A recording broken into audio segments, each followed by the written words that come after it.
We welcome you back at 7:15. Okay, do you find yourself staying up way too late because you don't have enough leisure time for yourself? Perhaps you're binge watching a new show, maybe scrolling through social media. You know, there's a name for that. It's called revenge bedtime procrastination. Sleep experts are seeing it as a problem. One of those is Dr. Joseph Ojile from the Clayton Sleep Institute this morning. Hi, Doc. How you doing? Good morning, Randy. How are you? I am well, thank you. Got a good night's rest, I will say. Okay, this is an interesting name for this. Are you seeing more and more of it? And is there a certain age group that is more affected than others? So first of all, happy baby sleep day today. This is that's the day today. Yes, and thank you for asking. And we are starting to see this. It's a result, we think, of some of the change in behavior. So people are stuck at home. There's not so much to do out with things being closed, and so they need more activity. And they're getting hooked on one, things to do visually in the evenings. Two, there's a level of frustration.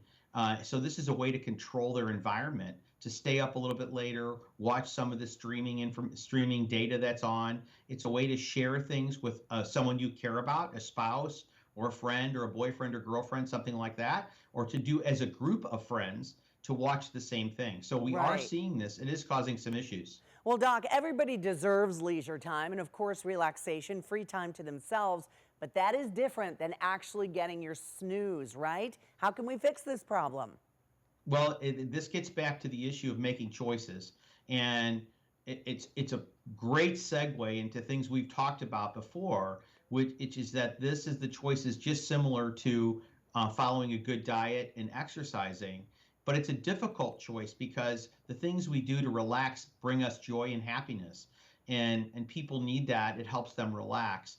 But we have to focus on keeping these behaviors because not getting enough sleep puts you at risk to have other issues such as difficulty dealing with stress, increased anxiety, increased depression, things such as that. And are you seeing those symptoms and those problems in younger people these days? We are. It's really quite interesting. Sometimes you see this isn't a universal thing, but older folks can sometimes be a bit more set in their ways. Younger folks still use the adage that they can cheat sleep. They'll stay up later because they feel a bit indestructible and at times, and will stay up because they feel they can just recover the next day. It doesn't affect them.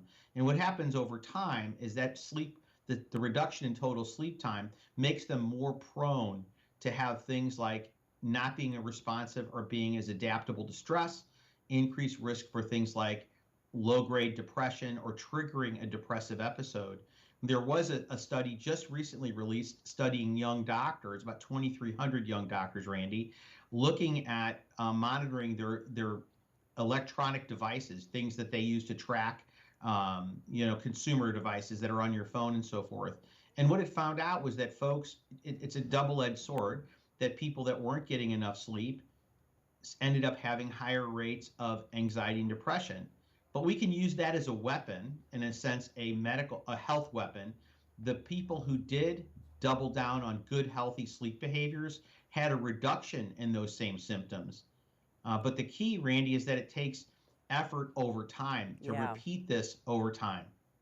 All right, it takes an effort for sure. Got to balance it. And these are different times. We appreciate your time this morning, Doc. And I like that the sun came through your office right there. It tells us a nice day is ahead. Have a good one, A nice Doctor. day. Thank you, Randy. Always great to see you. All right, and if you'd like more information about this study and a link to the Clayton Sleep Institute, we'll have both for you on our website as well as our Fox 2 mobile app.